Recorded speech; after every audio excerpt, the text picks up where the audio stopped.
Welcome back to the PHYS Podcast. I'm your host, Tyson Martin. What happens when photography becomes more than making pictures and becomes a way of understanding yourself? On this episode of the PHYS Podcast, I sit down with nature and landscape photographer, creative coach, and podcast host, Brie Stockwell. Brie's work explores soft light, subtle color, infrared photography, and the quiet details found in wild places. Alongside her photography, she coaches creative professionals, helping photographers, artists, and designers build sustainable, meaningful, creative lives.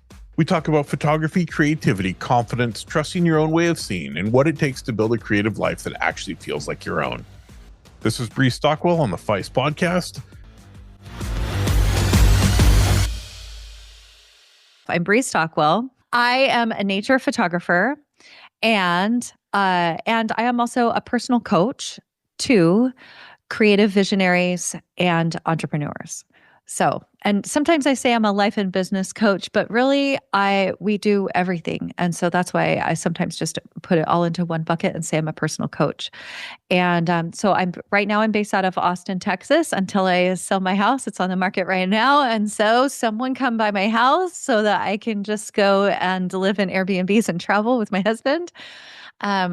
What else about me? I have 4 kids. So I did the whole stay-at-home mom, homeschool thing for years in various seasons. So I did all of that.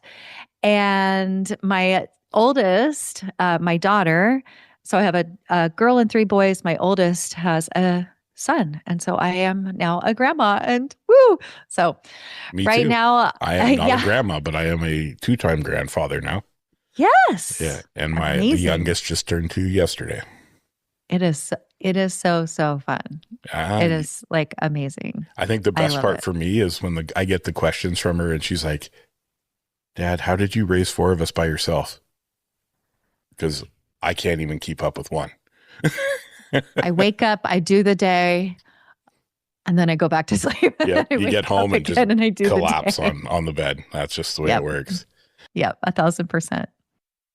We've had a great conversation already. I know. Before it's all been recorded this time. I didn't forget to push record, which is amazing. Totally.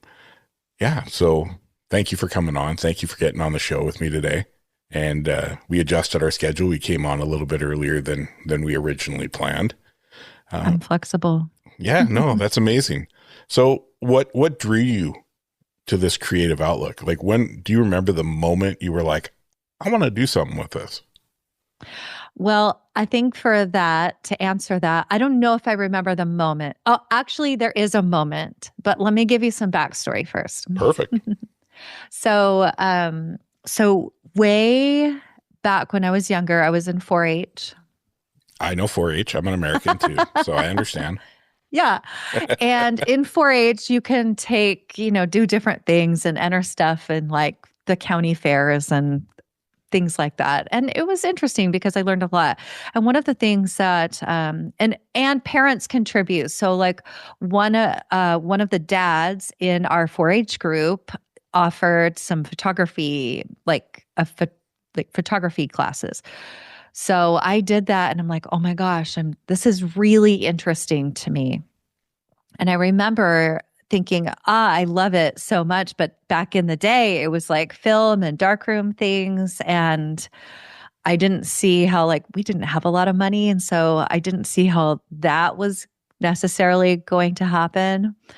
And I did enter some work in the county fair and I won a beginning winner ribbon, and I totally wish I still had it. I don't think I do, but I do because I would put it up here on my wall, in a little frame, beginning winner. Well, you have to be award-winning photographer, y'all. Hey, there you go. I don't see that on you got to put that on your bio. Yeah. Award-winning. Right.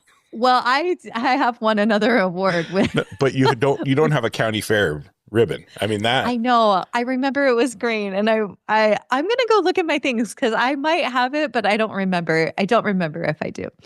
So I might have just chucked it. I know.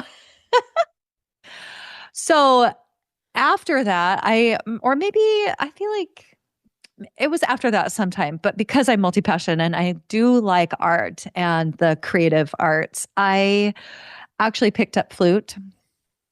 and ran with that. And I always had in the back of my mind, like, oh, I love photography. Oh, I love photography. And so when my friends were doing things in high school in the darkroom, I was always like, oh, I wish I was doing that. But I had my flute. And so it wasn't enough of a pull to go then do something else. And then after high school, I went to university and studied music. In hindsight, I would have maybe done a minor in photography if I had been like really thinking about it. But I have no regrets about it because I think everything works out just the way it's supposed to, you know? So after university, getting married, having all of my children, I had I have cameras here and there and all around, but I literally never bothered to like really learn. I just liked the idea of it, I think, and always thinking maybe one day, and like I actually I would like buy cameras. Oh, I remember this. I got a camera. It was like a Sony crop sensor. It was like a nicer one, And I was like, yeah, I'm gonna go take amazing photos. And because I knew my husband and I were going to Hawaii. So I went to Hawaii and I got my little tripod, my little travel tripod, and I got my little like graduated filters you could put on the front. You know what I'm talking about, like 100mm ones or whatever. And I came home and I was like, what is wrong with these? They're all in JPEG. Oh, been there. It's not a problem to take photos in JPEG, but like I couldn't really like do anything a lot with them. So anyway, and I wasn't practiced. Like they're not good because I was thinking you take it to the amazing place and what happens? There's something magical that happens when you take your camera to the place and like all of a sudden the photography gods bless you with skills or something like that. You mean when you have a good camera, you don't just automatically have good pictures? What? I think that's what a lot of non-photographers think. And I was definitely a non-photographer. I was like, got a good camera?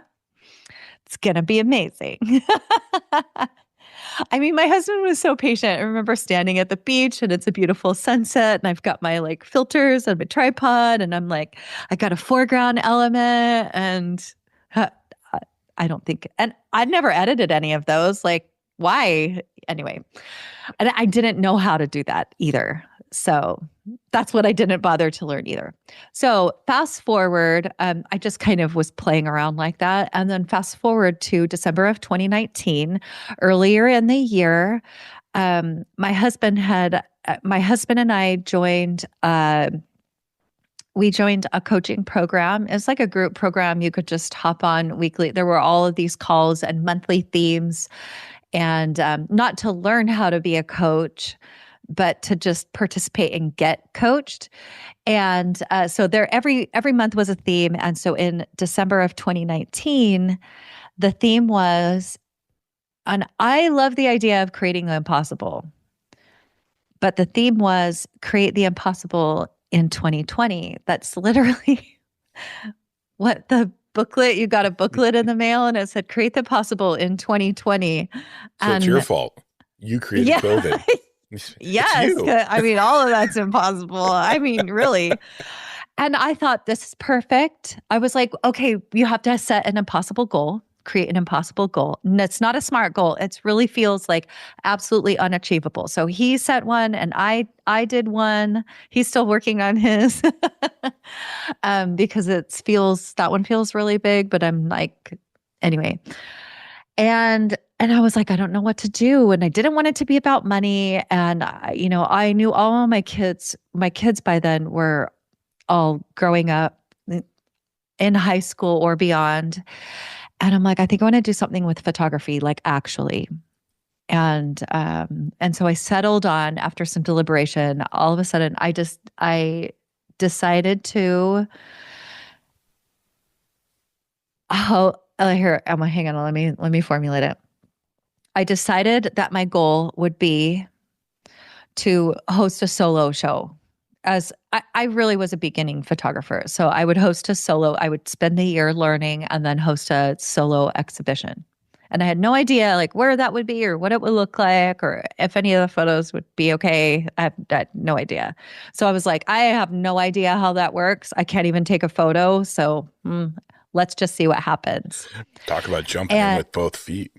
That's exactly what happened. And so I actually just hopped on YouTube, landscape photography on YouTube. And so, I mean, YouTube is the place where you go. University. I know it's actually really amazing. And it introduced me to all these photographers, and I watched a lot, and I ingested a lot of information, and I ended up buying a new full frame camera, which I still have. I probably spent, don't tell my husband, I spent a lot of money.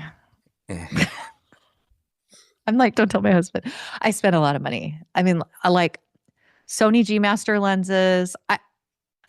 But because I had already, the thing is, because I had already been in the arts and pursued a degree in the arts, I know that your equipment is really important, and actually, it's part you and part equipment. It always is. That's why gear is so interesting to talk about, because it is part equipment.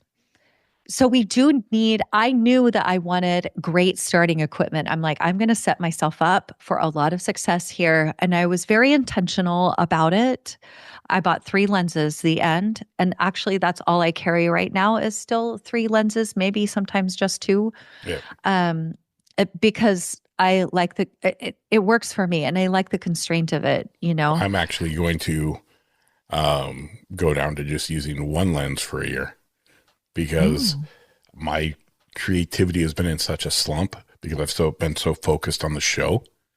Yeah. I haven't really had a chance to shoot. So I have two camera bodies. One I carry every day. That's my EDC. And then I have my one I use on the weekends or for any projects.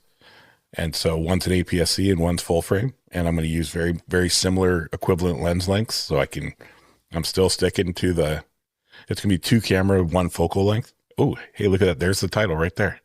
2 cameras, 1 focal length. I feel like you could make it sexier. Probably not.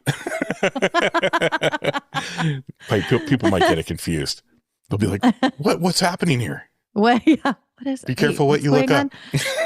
Well, that is a principle of creativity, is when you are feeling like you're in a creative low. I actually never use the word creative block. I don't know what that is. Right, exactly. There's just times I'm not creating and times when I am, So there is a principle of constraint. We think about things differently.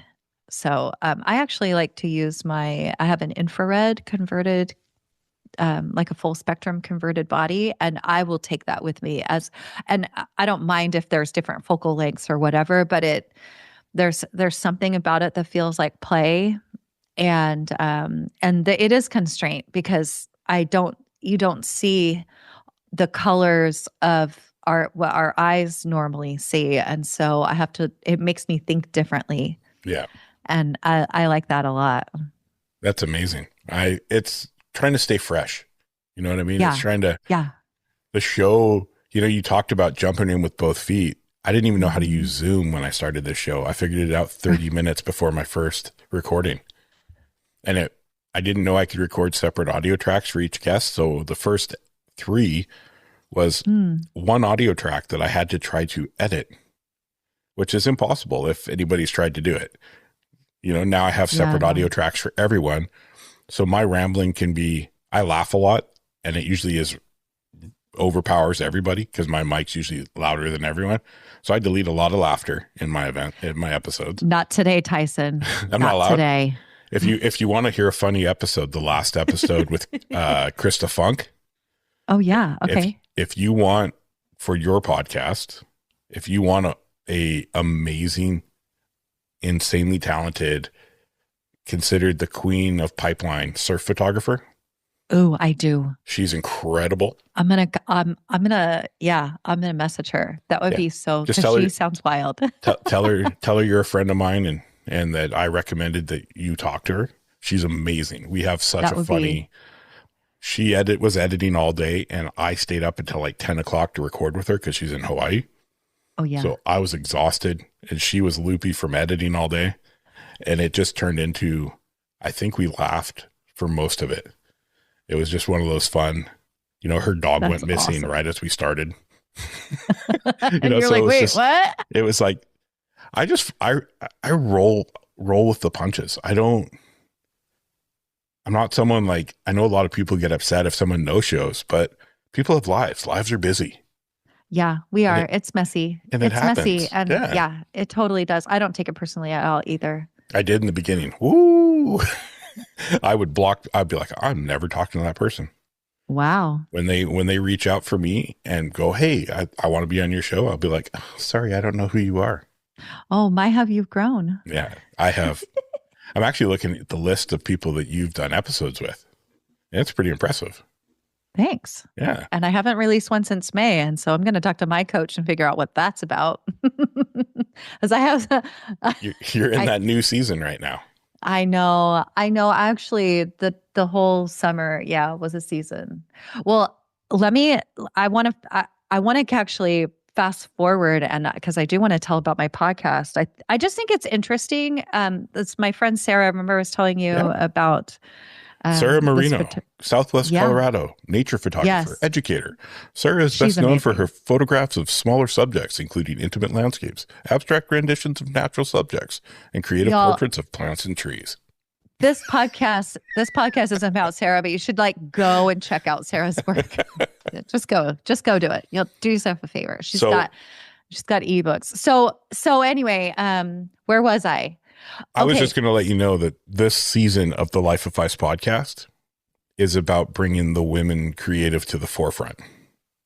Thank you. So if you look at my last, yes, I did notice 10, it's been a bunch of women, a ton of women who are doing really, really cool things and very, very, very male dominated aspects of the art and their versions. And I'm learning, I'm a dad, and I think it's super cool to show my daughters other women who are kicking ass in their field. Because my oldest daughter's a portrait photographer, fashion, and she's incredible. So Brianna's unreal behind the camera. So now that her boys are getting older, she's going to get herself going again, which I'm so excited for. That's so my other daughter just graduated with a bachelor's in motion picture arts degree.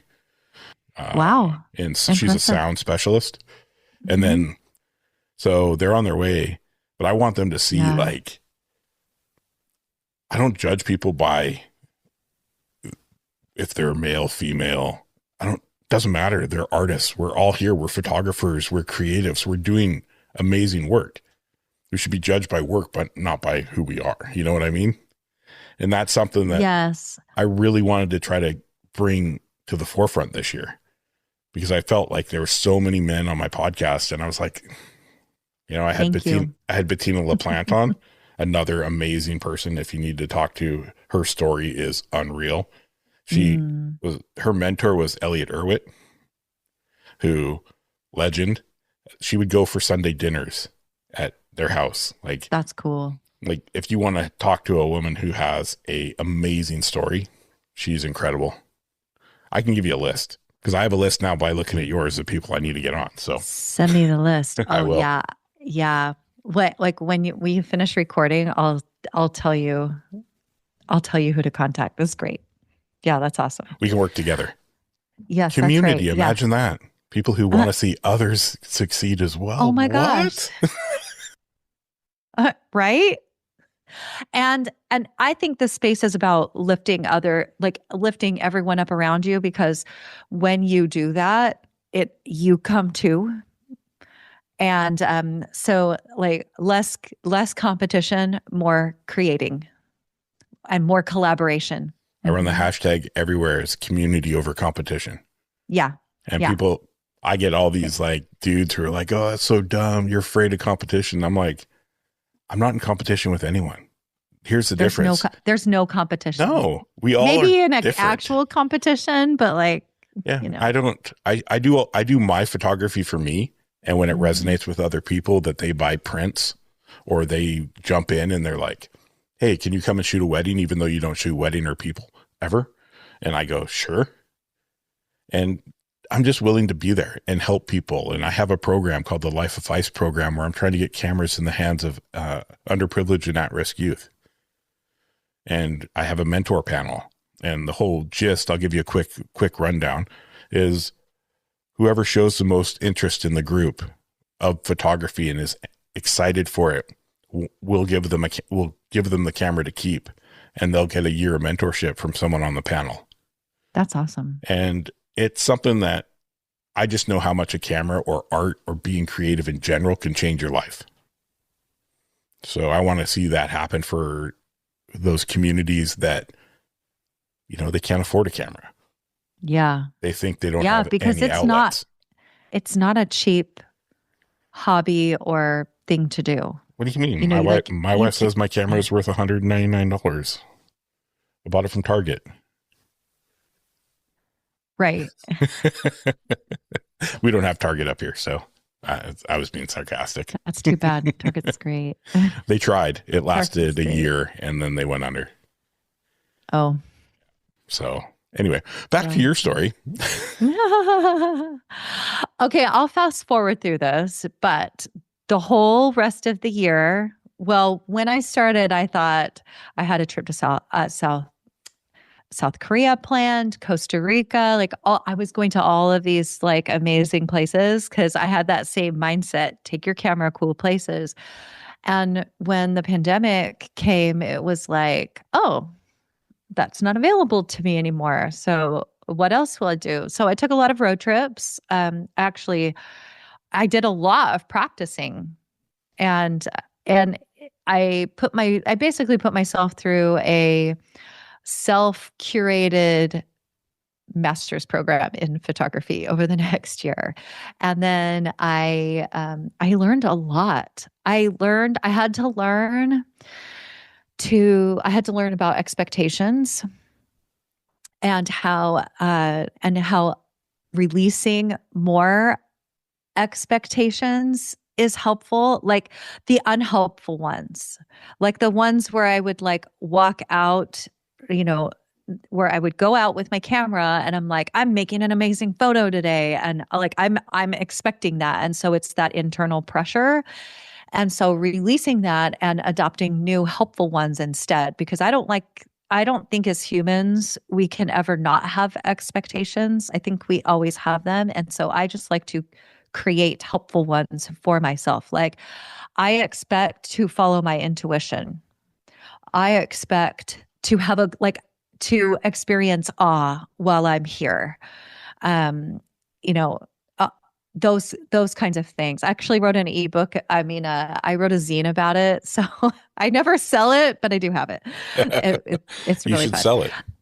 I know I should. I have sold it, but I'm trying to figure out what to do with it. I want to revamp it. So not revamp it, but I just want to re-energize it because I actually want it in the hands of more people. So I learned that year the subjects that I really love, and I challenged myself to photograph things subjects that felt very challenging.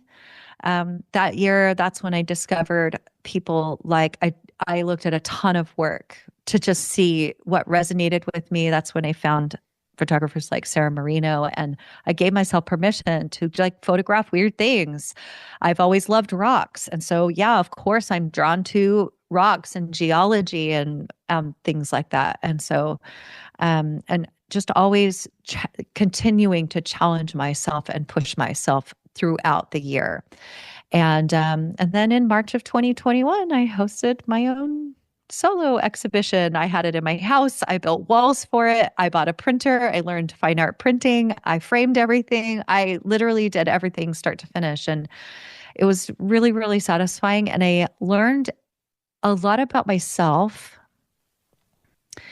And I learned a lot about photography, but probably even more about myself, like what I was capable of, how to follow even more my intuition, how to like be more vulnerable and let my emotions show through my photography. Because I think ultimately, if you are an artist, that's what happens. It's not like I'll take a pretty picture, happy to, but there are photographs that are more meaningful to me now. And I think that's probably for everyone, so it wasn't that I was like chasing the best shot, right? Because I would be on forums and people would say, oh, you're going there. This is the photograph. Put your camera here. It's this focal length. I'm like, really? No, that doesn't work for me. I want to go there. I want to feel the place and I want to see what the photograph is for me. Yeah. Because I want people to see through my eyes. In fact, that's what my zine is called, is Through My Eyes. That's the series. I think it's important that people remember that with photography, you can go to the same place as everybody else, but the image is never going to be what they captured, because we all have our very unique way of looking at the world. Mm-hmm. And I mean, I've shot every landmark that's well known in my part of the world. And I saw it and I was like, I can do that. That shot's so cool. I can't wait to have one. And you go there and it's completely different. You capture it in a different angle. If someone tells you your tripod needs to be 4 feet, 3 inches, exact height, pointed north by northwest, and it has to be 4:55 p.m. to get this shot, it doesn't matter. It's not going to be the same. No, I don't totally plan does anything. it. So. Yeah. And that it's so interesting that you say that, because so one of the places that I discovered I love I love the dunes, and in particular, I love White Sands National Park in New Mexico.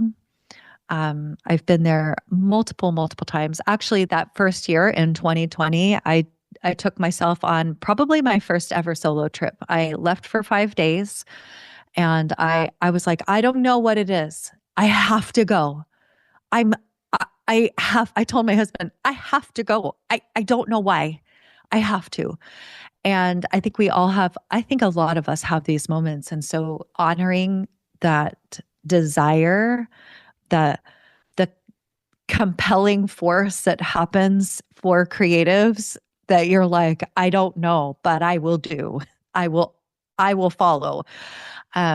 Like listen, you know what I mean? Like listening to the intuition is so huge. And so I have gone there now with a group. I have a really special group of women that I photograph with now. We've all become good friends, and we've traveled. I think we've done 3 or 4 trips now, and it's just amazing. And I know that if we go to White Sands, we could all stand up on the same dune. And we have similar conditions, but there will be 6 different photographs. Like no one will ever be the same. Someone will be pointing down, someone will be wide, someone will be like, someone's not looking at the incredible sunset. They're focused back behind. Like it won't matter. And there's always zero judgment. And so I never worry if I'm traveling with other photographers. I'm like, I don't care. You go there. Like we just work it out, because there are photographs to be had everywhere, an infinite number. It never ends. And so the idea that there's like one photograph in one place has never resonated with me, because it's such an abundant feeling to believe that there are photographs everywhere. And if you're like a portrait photographer, you just create the photographs that you want. Like I think every photographer has a different method of infinite photography, infinite photographs, but they're still, that is what is available, is literally everything. And I love thinking that. So that's kind of has been my journey. And then of course, like I'm a coach now. So I got a coaching certification, And I have some really lovely clients now, and I get to work with all kinds of people who are creating amazing things, not just photographers, but I do love photographers, but writers, painters, like any kind of creative that, like anyone that identifies as a creative, um, I invite into my space because I think there's something really special about our brains. Yeah. The creative brain is really special. Oh, I agree. They thought it was a really good idea to change the show to the Photography Heals Your Soul podcast. And I was kind of like, okay, well, why? Like, why do you think that? Oh, well, it resonates more with people. And I'm like, but I also feel like it pigeonholes me from talking to athletes and actors because I really want to share the creative journey of everyone. A professional athlete is on a path that a very small portion of the world sees. Actors who are at the top of their game, they have a journey and a story that's worth sharing. And not just the story of how they became famous, but what drew them to becoming the person they are. Right? So there's all these different things. So I had to continue with the authentic approach to what the Life of PHYS stands for. Mm-hmm. As much as I want this to support me and become my full-time thing, I'm not willing to sell myself short or my vision for what it is. So if it doesn't resonate, if it doesn't work with what I have and what I see for my future, I don't care if it was $1 million. I can't sell myself to change the outcome and the look of what we're already producing and have produced for 70 episodes so far. Yeah, you have a lot. Yeah. So it's important. I think, yeah, actually, this takes us right back to where we were before I did my intro. I just, because like, of course, we're coming back here. One of the things that I actually start with all of my clients, like in any container, is talking about their personal vision and do they love it? Is like, why do they have it? Is it currently resonating with them, and getting really clear on what the vision is? And that doesn't mean it doesn't change later after maybe even some time together. But if we don't understand what our vision is, the vision is our true north. And if we're not clear on what that is, all the rest of it kind of gets a little chaotic because we can't keep pointing. Our true north isn't really well defined, right? I have a framework that I use with my clients. I call it the creative compass, and it does start with vision. And so I'm always thinking of it like a compass. Vision, you put the blinders on and you go. But there still is all the rest to think about. Like, how do you create the vision that you want? And like, it's an and do your life and raise your kids and not have credit card debt and have a podcast that's really fulfilling and grows and supports you. Like all of those, I mean, I was just kind of pulling things from your life, but it's all of those things that we all have in our lives that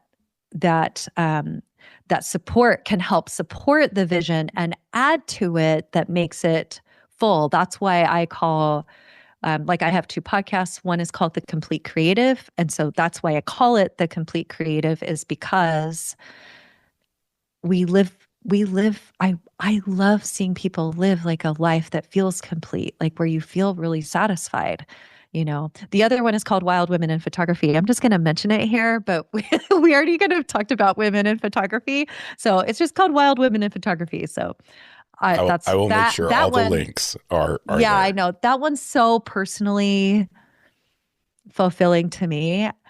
And so back to vision, actually, I've had to like rethink lately what am I doing in photography? Like, because I know that clarifying my own vision is important. Like, what is it that I want? What is it that I want to do? And I had an epiphany I was like, oh, I'm going to do workshops. In fact, I probably will change the intro to my podcast because I say workshops for women. I actually like creative retreats. So I do those. Those are co-ed. And I like doing workshops for women, but I don't know that I want to travel with women. I just don't know if I want to do workshops necessarily. Like actually I want to speak more. I want to like be on the stage. I want to talk with other people and be in a community. And I don't know that it's like doing the workshop thing. So that's kind of, I feel like I'm in a little bit of flux right now, figuring out. I like went to this photography conference in Durango that a couple of friends who are women put on for the community. It was amazing. And I'm like, well, what do I want? What do I want to be doing? So yeah, just aligning once I understand, okay, I actually want to be speaking more. What can I be doing to support that? Because for sure I can like email people. Yeah, I can like pitch people on it. But what I really want is I want people just to message me and invite me. I had a guest on. Her name was Bryn Maurer. She's a young photographer out of Portland, Oregon. Home base is Durango. I believe that's where she was from. Durango, somewhere like that. But anyway, she is heavily involved in cycling, and she was just at an all women's cycling get together where Fujifilm was back, like there loaning cameras, but they had a full media section to this event, teaching them how to do business, how to pitch brands, all of this stuff. So she'd be another incredible guest. That would be fun. Hearing these I'm an old man. So hearing these young artists who are just super amped on life and they're doing incredible things. Marae Campbell, her story is incredible. She's out of Squamish, another outdoor photographer. Amazing. I gotta write all these things down. Well, we can use AI to get the list. AI, make the list. AI, there's like an AI note taker. AI, make the list. This was the first time when I clicked on to open it, it said, "Do you want AI note taker?" I was like, I do. But I love AI. I don't like to say it out loud, but I do. I love it for everything. I decided at first I was like really skeptical because all I was hearing in the community, at least in the photography community, was how AI was going to take over everyone's jobs or what we all do. And so I was hesitant. Yeah. But now I am all in. I do not use it to do anything with my images. Actually, I tried it the other day. I fed an image in and I was like, tell me about the colors. Are they complementary? Tell me about the color scheme here. Like, because we can make very subtle shifts. And so anyway, I did that. It didn't give me it didn't give me a good response. But anyway, I believe that AI, and I'm just saying I'm all in and I'm vocal about it. Like I'm doing a workshop next week about it. I'm doing these as part of my vision of what I want to be doing. I'm going to be doing like 30-minute lunch and learn workshops. Nice. That are just free. That people can just, you have to register so that and that's how you get the link. But one of the things I'm doing in my coaching space is a workshop called AI for Creatives, like how to use it without it sucking your creative soul. And because what we want it for is we want to use it as an assistant, right? As like a sidekick. And so I'm continually discovering ways I can use it in my world so that I have more time to just actually be human. Instead of like typing all the things, like for instance, I'm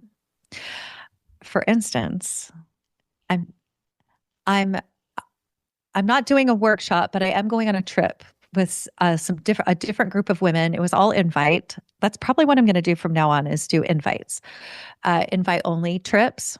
So, and we're all on a WhatsApp group chat because WhatsApp is great for group chatting. And I was like, hey, ChatGPT, I need to create a logistics document and this is the chat that I have. Can I do that?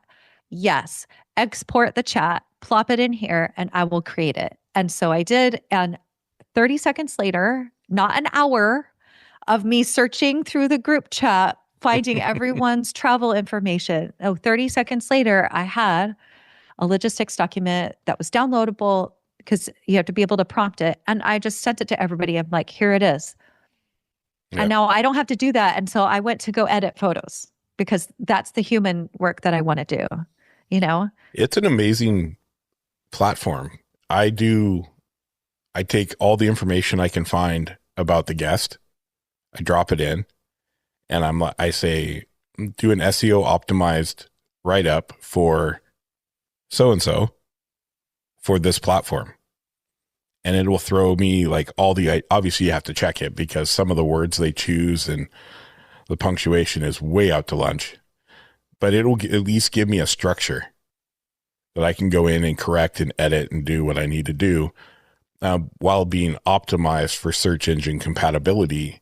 And I laughed when I heard that. I didn't even think that was a thing. It is. It's definitely a thing. And if you haven't done it, you need to get all of your socials optimized with your wording. And if you use ChatGPT, I have specific hashtags I like to use, but the Instagram algorithm, if you use the same hashtag block without changing it, they will actually punish you. Ooh. So every time I go in to do a write-up, or I use ChatGPT as like my personal assistant. People are probably going to make fun of me or something, but that's okay. I have thick skin. It's about like just doubling you. Yeah. And if you ask AI can just be doing the stuff in the background while we're busy doing the things that we really want. Yep. And if you ask it for each post, after you do 3, you say, please alternate my hashtag block. It will alternate every time it posts one for you. It will alternate that hashtag block. So I don't have to type it out anymore. I don't have to save it in a note. It's right there. And I can grab it. I can throw it in, but it's alternating. So I'm not being punished for my reach. So that's great. I'm going to build that into my, so I created a podcast, my own podcast promo GPT. Like it's custom. So it has my voice. I have a voicing guide that I created and I feed, and it lives in there. And so it has all of my directions and so when I pull it up, it says, would you like wild woman in photography content? Or do you want the complete creative? And it waits for me to drop a transcript in. And I approve every single word that goes out. And so it knows what I like, what I don't like. I do change some things, but I just think having this, like for me, having the starting, it's like a really amazing rough draft, like in photography. And I was actually likening this to photography for myself the other day.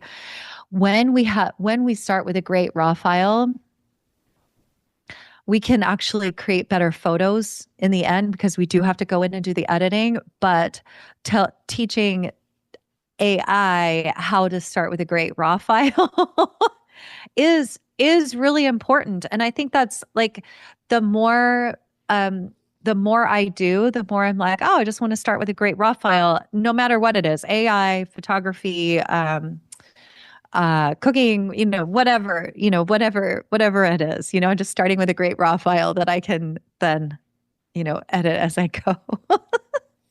Yeah. It's been a lifesaver for me.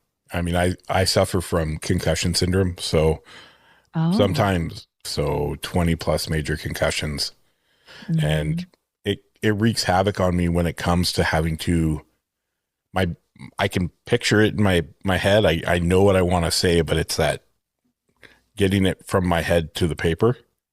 That's where I go blank. So when I can throw ideas in and it will help me structure it, and then I feel like, okay, I don't sound like a 2-year-old, so it actually helps me overcome what I battle every day. Yes. Yeah. I think that's why it's helpful. And like, I like to do visual creating. And so I've always considered myself as like not a writer. And so if it can give me something, I'm like, oh, because I have it trained. I'm like, oh, that sounds like me. Oh, that's amazing. And then I can go and like recreate. That doesn't mean I don't do the work. I just think like it doesn't mean that I don't go do the work. It just means that I have an assistant that knows my voice that then can create, because people pay good money for human assistants to do the same thing. Yep. Like we do. So yeah, people are like, are you going to talk about AI? We're going to talk about photography. It all works together because it like, this is part of it, right? Yep. I think like my having really healthy personal relationships is part of it, because I'm not out photographing, like worrying about like my relationship with my husband. And I'm not saying that there's not like a time that there's not a problem, but having things in my life, really attending to things so that everything flows and I can deal with challenges. I had a challenge. I had something big come up. When was it? End of August. And I was like, are you kidding me? What? What? Like, this has never happened to me before. And I literally was like, okay, I'm just going to spend the weekend. I'm literally going to do nothing. Because like I could feel my whole body, like my whole nervous system was on fire. And so I'm like, I got to figure out what to do with this. Not like, cause it's not going away. And so I really need to figure out like what to do with this. So I just need to like drop everything and attend to it so that I can really understand how to move forward with it. And so now that thing, it's not even a thing anymore. It's just a byline that pops up sometimes that I have to deal with or I get to deal with. I don't know. I don't think of it like that, but it doesn't interfere with my creative work. And so I can now like edit a photo and I'm not thinking about it. I can go, I'm out in the landscape and I'm not thinking about it. And I think that's so often for us as creatives, like the worry and thinking about the rest of our lives can interfere with the creating. And that doesn't mean that when I'm out in the dunes, I'm not figuring out in the moment how to work through something in my life, because that happens too. Do you find that when you're going through something that the work reflects it? 100%. I find I suffer from, obviously, if people have listened to the show, they know I suffer from childhood traumas. Suffer from intergenerational traumas through my indigenous background and my history of my grandmother and other family members in residential schools. And then I'm never good enough for myself, as I was taught growing up. So I suffer with anxiety, depression, and I beat myself up. And I can see it in the work I create, where it's definitely better now that I have a therapist and I take medication. And, but yeah, I could see it in the beginning. I could see when I was in a dark mood just by what I captured and how I captured it and the color profile that I chose to edit it in. And now in the last 2 years, it's weird because I flip a switch every time the show comes on, or I'm doing a show or I'm recording or I'm editing for it. It changes. I don't no longer have that woe is me kind of feeling. I'm like, I love this. This is what I'm meant to do and I'm going to do it. And it's like the sun comes out, right? So it's like a release for me. It's a lot of work. Like I work a full-time job still. So, I'm working full-time. I'm a dad and I do this, which takes forever. Right. Yes. And which is why we use AI. 100%. Guys, 100%. You want the podcast? AI is our helper. Right. 100%. It has to be, because there's no way I could schedule everything that's happening. As we were talking in the beginning, I'm now having a app that's going to make sure people get reminder emails and things that I probably could have done myself, but I forget. I get a notification the day before. Hey, don't forget you have a show tomorrow.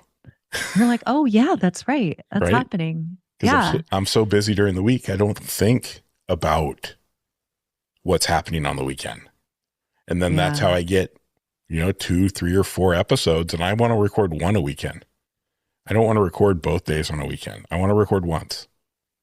If I have to, I'll record, both days, but I only want to do one. I don't want to do, like I said, I did 8 in one day once and I couldn't talk for 2 days after it. And my job involves me talking. So for me, in order to pay my bills, I need to talk. Like, I got to have my voice. Right. And so that's interesting that you mentioned like the physical things, because like, yes,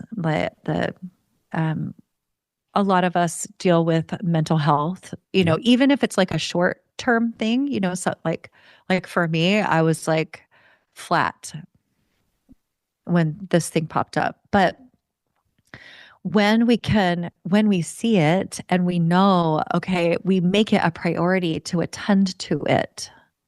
We're not ignoring it. Hey, I shouldn't have anxiety. I've got to make it go away. Like, that's a problem. Mm. I don't think so. I think we have to attend to those things. And I love that you just said, because I have done that, and for everyone, it's an ongoing process of attending to it, cycling back around, reevaluating, recalibrating, all of that. Yeah. And you said it's lighter. And so when we can create that space for ourselves, then we don't burn out. Mm-hmm. Like we don't have the like totally drop off because we continue I'm thinking, this is just my guess, every time that you come back around, you're like, this feels out of whack. Let me recalibrate. It just gets a little lighter every time. And because you have a therapist, because you know where to go, and you even said you have your own coach, when you kind of we all get into lows, it's like, okay, what are your resources for being able to deal with it at the same time? And so knowing how to do that so that we can come back to the things that feel really important, that light us up, the creative stuff, the photography, like all of the good stuff that we love, like that's what I love. I'm 50. So I grew up in an era where High boys, five. Yep. Men don't cry. Dust yourself off and get out there. Yep. Yeah. I would come off the field with a concussion, like nauseous, like could barely see. And I'd be yelled at by the coach. I'd be yelled at by my dad. We need you, get back in there. And off I would go, And it took me until I started searching for my biological parents at 47. When I found them both in the same day, which was weird. And it's crazy. Yeah. But it was this part of my life that I'd been missing, this part of my journey where I had no answers. I didn't know where I was from. I didn't know health conditions. I didn't know anything. I just kind of felt like I was going through life kind of just pretending. I knew I was Indigenous and I knew I was Norwegian. That's what I knew. A great combo. And a really good friend of mine, Neil Cole, he's going to listen. I mentioned you, Neil, so take it. Hey, Neil. He knew how important it was me to do my journey, but I'm very much one of those people that if I have something, it will sit for a long time till I'm so mad at myself, I just do it. So he bought me an Ancestry.com test. And it sat on my desk for 2 years. And I finally just spit in the tube and sent it. And it came back, October. It had to have been around October, 3 years ago. And it showed me like a picture of somebody. And then my wife, who is like the Facebook super sleuth, she jumped in there and she was like, all right, I found your first cousin. Boom. I think this is your mom. This is your aunt. These are your sisters. And I was like, oh. And it was the funniest thing because I looked at my sisters and I said, okay, one's younger than the other. Like one of my sisters is the same age as my daughter. It's weird. Oh, Yeah, they're both 31. My mom's only 14 years older than me. So it's oh, so we like the same music. It's like so weird to be. I just have to step back sometimes, and like I'm so grateful for my mom's side of the family because they really took me in and they treat me like I'm one of theirs. And my dad, I'm grateful for him too, but like he really wants nothing to do with me. My brothers on that side, nothing. My cousins, aunties, uncles, everybody on that side's been amazing, but that's okay because I'm an established man. But at least I got my roots. I know where I'm from now, which is crazy. I was adopted in Oregon, and my roots are from Merritt, British Columbia, which is 2 hours away from me here in BC. So I kind of had that circle. And at that moment, I was like so fed up with the stigma that was put on me growing up of having to, you're tough. You're a big guy. You're always tough. Like nothing bothers you. You just pile it on and just keep going. And I've always said, like, I'm a warrior, like stack it on. I got this. Let's go. And I was just sitting until there. It's too much. I was sitting one day and I was looking at a photo of my kids, and like they had, when they were younger, for my Father's Day, they did a sign, all of them. I had 4 biological of my own as well. And I have 2 stepkids, but my 4 did, and I love you, Dad. Each one had a different thing. And I was looking at that and I just was instantly went, man, this warrior's tired. Like I had that epiphany, like I'm tired of living the way I was raised. I'm tired of having to always be okay, even when I'm not. And that's when I started the process of, I tell everybody, you know what? It's okay to not be okay. You can talk about it. You can be, if I can talk about the things that happened to me growing up as the big burly football guy, and I'm not embarrassed about anything that I'm doing. I will gladly tell people what medication I'm on, that therapy is amazing. The camera basically saved my life. I was in the lowest part of my world when I found the camera and the spark that it reignited inside me. So if we can come on shows like this, where it starts as we meet through the love of photography and creativity, but as we talk, we're talking about the journey of you, your story, how you got to where you are, and it intertwines with where I am and what I'm sharing. And then the people listening are like, you know what? That makes sense. And it clicks with even one person. Then our conversation today was worth all of the time, the effort, the energy that we put out for nothing. I mean, I get amazing friendships. I get amazing emails from guests, but I don't make a penny. But I do this because I feel like what I found in this podcast was I create a space for authentic, true conversation on easy, hard, every subject. So if we're helping one person, we did it. We succeeded. Yeah. Amen. Yeah. I agree. That's one of the reasons I have my photography podcast. Now, we don't necessarily talk about mental health, but sometimes it does come up, and I wanted to amplify the voices of women in photography. And I wanted to hear their behind the scenes, like not, you and I have talked about gear, like not about the gear, but like at the things that actually happen, because I want other women to see like that maybe they could do it too. Maybe they don't have to like hide, or maybe they could go and put themselves out there and do really more of what they want to be doing. And okay, some of the things that we talk about are like where people almost die, so don't do that. Yeah, you've been through a lot, Tyson. I have, but you know what? Yeah, you've been through a lot. It's built me to a point where I feel like when I talk to people, I talk from the heart. I'm not just saying words that I read on a screen. Right. And that's where this feeling of, these friendships come from, because these people who didn't know me from a hole in the ground are now people that we text personally. We have these deep conversations. My friend Ainsley Stewart, if you're looking for an amazing landscape photographer to follow, he's incredible. He's out of Houston, but his vision of photography, and like he just restored Kodachrome slides that he found at an estate sale, and they had the Candyman killer. They had like the police scenes of that. What? Yeah, like he's crazy. my homie, and like that's crazy. Like one of the people that I actually personally we call on the phone, and I met him through the podcast.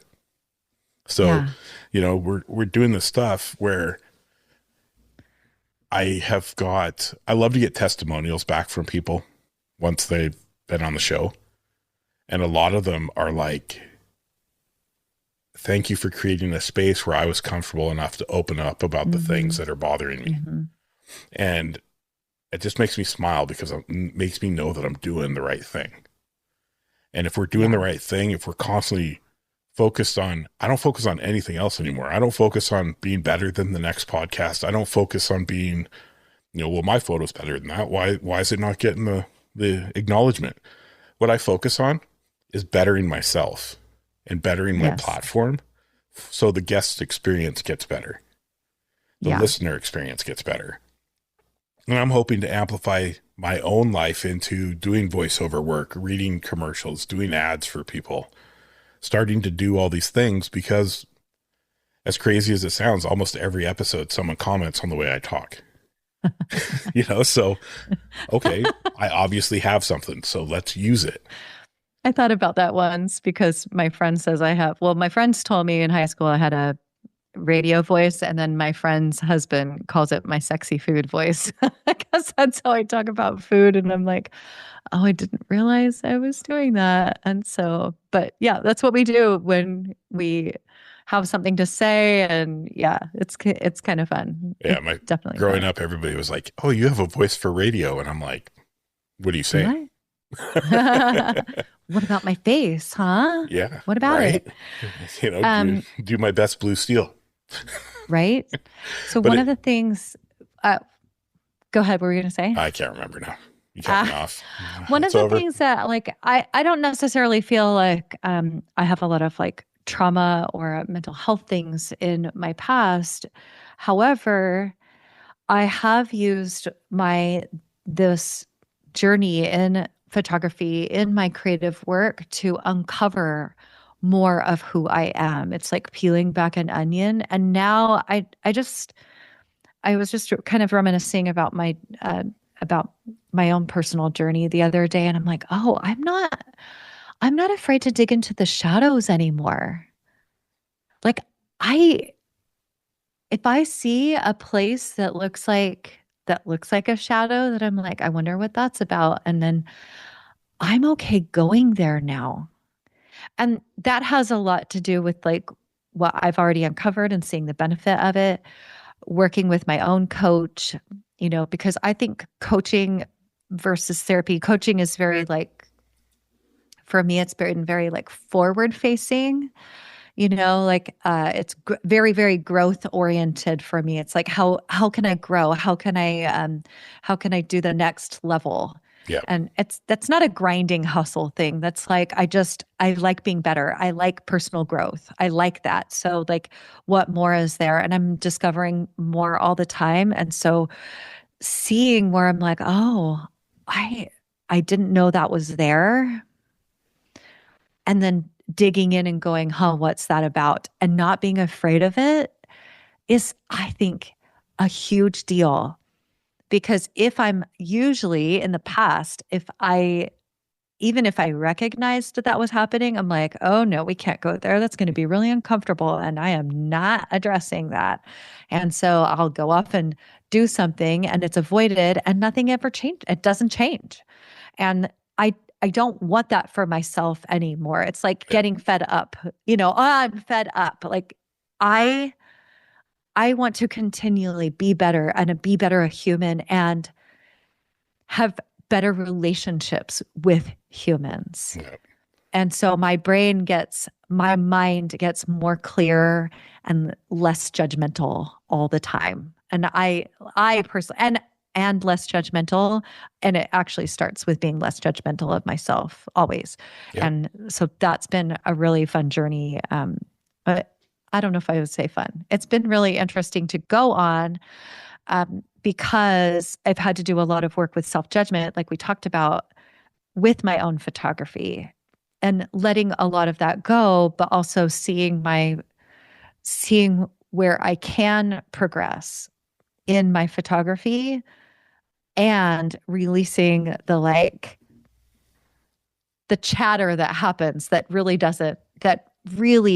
isn't helpful and doesn't need to be there. So like letting that part go and then opening myself up to, allowing change, allowing myself to think about my photography or like my edits differently or whatever. Yeah. So that's been my personal journey. It definitely is a scary time when we're sweeping out the corners of those dark areas, because there's a lot of things we push down and don't remember. And you start uncovering layers, like Shrek says, like an onion. You start peeling these layers and you're like, oh crap, I remember that. And you start having these flashbacks. But the coolest part, I get people who are like, I don't even know who you are when you talk on there. I mean, I grew up with you. You sound so fake. That's not who you are. I'm like, no. No, this is actually who I am. The fake me was before. This is me being comfortable enough in my own skin to just be myself.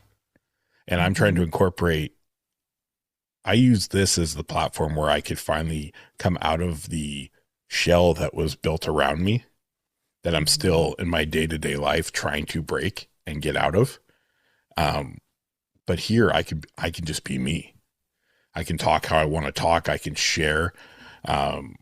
And in reality, it's when I end these shows, I'm in such a different mindset that it carries me through my day. Whereas if it was the old me 2 years ago, and I was like doing anything, I would instantly leave and go right back into that protective shell of being, the person that I was born and raised to be instead of being the person I am. So now it's about being me. And a lot of people can't handle it. A lot of people don't know what to think about it. But I make zero excuses for anything I've done in my life. The good, the bad, the indifferent. But the person that I am is now the person people hear every single time they listen to my show. Every time they send me a message and I respond to them, talking to people now in a daily basis in my personal life. If someone has a problem, I'll take the time to talk to you. If I can help you in any way, shape, or form, like that's what I'm here for. Growth. It's beautiful work to uncover who we really are. Yes. And however that happens, because there's a variety of ways to do it, however that happens, awesome. Because then the person that I'm showing up here now as is the person that I'm going to hang out on watching football last night with, or it's the person that, that I am anywhere. And so really allowing all of the shells to come off. And for sure, I'm always discovering another layer. Oh, and so it's really just about being me and allowing that to always shine through. And because I'm in alignment with my, how I am in the world is aligned with who I am. And I can see that clearly now. I think on that note, that's a perfect place to let people know where they can find you and end this amazing podcast that we did today. Awesome. So what do you want me to say? You want me to say all my things? Yeah, just let people know. I mean, whatever the best. I mean, you can do, I'll obviously put it all in the show notes, but your Instagram, your website, where they can find your zine, things like that. Okay, awesome. So So you can go to, if you're interested, so there's multiple ways that you can find me. So on socials, Instagram is probably the best place, but if you go to Creative Minds with an S coach, it's you can see my coaching work there, and that also will link to my photography work, which is brie.stockwell.studio, because I am an artist. So it's all my studio. My website for photography is Wild Woman Photography, and my website for coaching is creativemindscoach.com. And my zine, you can find it on either. If you want to purchase my zine, I would love that. Yeah. Awesome. I'll have a link in your notes for right to the zine page. That would be great. I'd love to get that in more people's hands. I think talking about expectations is a big deal. And I have my next one all planned about confidence. Perfect. Well, that's been an amazing hour and 45 minutes. Yeah, you can edit it. You can make it half. No, it's been good. I don't Awesome. I don't actually take a lot of them out like Ainsley. Great. His had to be a two-parter because it was 5 hours we were talking. Wow, that's a long time. He's very, very knowledgeable and very interesting and has a great perspective on the creative field. So it just flowed. Yeah. Right? Well, if you want to talk again, I have spicy opinions on imposter syndrome, creative block. Well, we'll definitely keep in touch. We'll definitely, we could definitely, if you ever need to co-host on any show, I'm always willing. Great. Love it. And thank you so much for today. It was great. Really enjoyed it, Tyson. I love that. You'll figure it out. Yep. So good. Awesome. Well, enjoy the rest of your afternoon. And thank you. You as well. This was really fun. Yeah, Thank it was you. good. Thanks so much for having me on. And I look forward to when the episode comes out.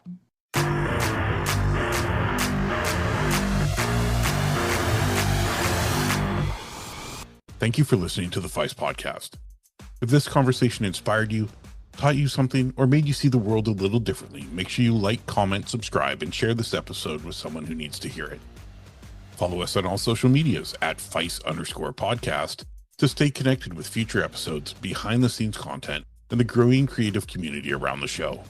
And remember, as always, photography heals your soul. Thank you for listening. Have a great day.